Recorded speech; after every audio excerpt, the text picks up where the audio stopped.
டாஸ்மாக் மதுபான கடைகளில் பாட்டிலுக்கு 10 ரூபாய் வழங்கும் விவகாரத்தில் தொடர்ந்து குழப்பம் நீடிப்பதை ஒட்டி அந்த பிரச்சனைக்கு தீர்வு காணும் வகையில் சென்னை தலைமைச் செயலகத்தில் இன்று மதுவிலக்குத்துறை அமைச்சர் விக்னேஷ் மற்றும் அந்த டாஸ்மாக் துறை சார்ந்த அதிகாரிகளுடன் முதலமைச்சர் விஜய் அவசர ஆலோசனை நடத்தி வருகிறார். ஆட்சி பொறுப்பேற்றவுடன் 717 கடைகளை மூடுவதாக 2 வாரங்களில் மூடிவிடுவோம் என்று உத்தரவிட்டுவிட்டு இன்னும் 200க்கும் மேற்பட்ட கடைகளை மூட முடியாத சிக்கல் நீடிக்கிறது. இந்த சிக்கலுக்கு தீர்வு காண்பது எப்படி என்றும் கோயில்கள், வழிபாட்டு தலங்கள் மற்றும் கல்வி நிறுவனங்கள் ஆகியவற்றிற்கு அருகே உள்ள டாஸ்மாக் மதுபான கடைகளை மூடுவதில் இன்னும் தொடர்ந்து முழுமையான அந்த பணிகளை நிறைவேற்ற முடியவில்லை. சிக்கல் நீடிப்பது மற்றும் டாஸ்மாக் பணியாளர்கள் பாட்டில்களை திரும்ப வாங்குவோம் பிரச்சனைக்கு கடுமையான எதிர்ப்பை தெரிவித்து வருகிறார்கள். இதனால் பல மாவட்டங்களில் டாஸ்மாக் ஊழியர்கள் மதுபான கடைகளை தொடர்ந்து மூடி அங்கு போராட்டங்களிலும் ஈடுபட்டு வருகிறார்கள். இதனால் டாஸ்மாக் ஊழியர்களையும் சமநிலைப்படுத்தி அவர்களுடைய கோரிக்கைகளையும் ஏற்று இந்த பாட்டிலுக்கு 10 ரூபாய் கூடுதலாக வசூலிப்பதற்கு முடிவு கட்டுவது எவ்வாறு என்பது குறித்தும் கடுமையான நடவடிக்கைகளை மேற்கொள்வது குறித்தும் இன்று முதலமைச்சர் விஜய்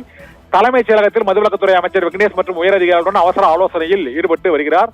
அந்த டாஸ்மாக் மதுபான கடைகளை 717 கடைகளை முழுமையாக மூடிவிட்டு அடுத்த கட்டமாக மேலும் பொதுமக்களுக்கு இடையூறு ஏற்படுத்தும் பகுதிகளில் உள்ள டாஸ்மாக் மதுபான கடைகளையும் மூடும் நடவடிக்கைகளில் அரசு உடனடியாக ஈடுபட வேண்டும் என்றும் போதைப் பொருள் புழக்கம் மற்றும் டாஸ்மாக் மதுபான கடைகளின் அருகே குற்றச்செயல்கள் அதிகரித்துள்ள சூழ்நிலையில் இந்த பிரச்சனையை தீவிரமாக கருதி நடவடிக்கை எடுக்க வேண்டும் என முதலமைச்சர் விஜய் இந்த ஆலோசனை கூட்டத்தில் அதிகாரிகளிடம் அறிவுறுத்தியதாக தகவல் வெளியாகி இருக்கிறது.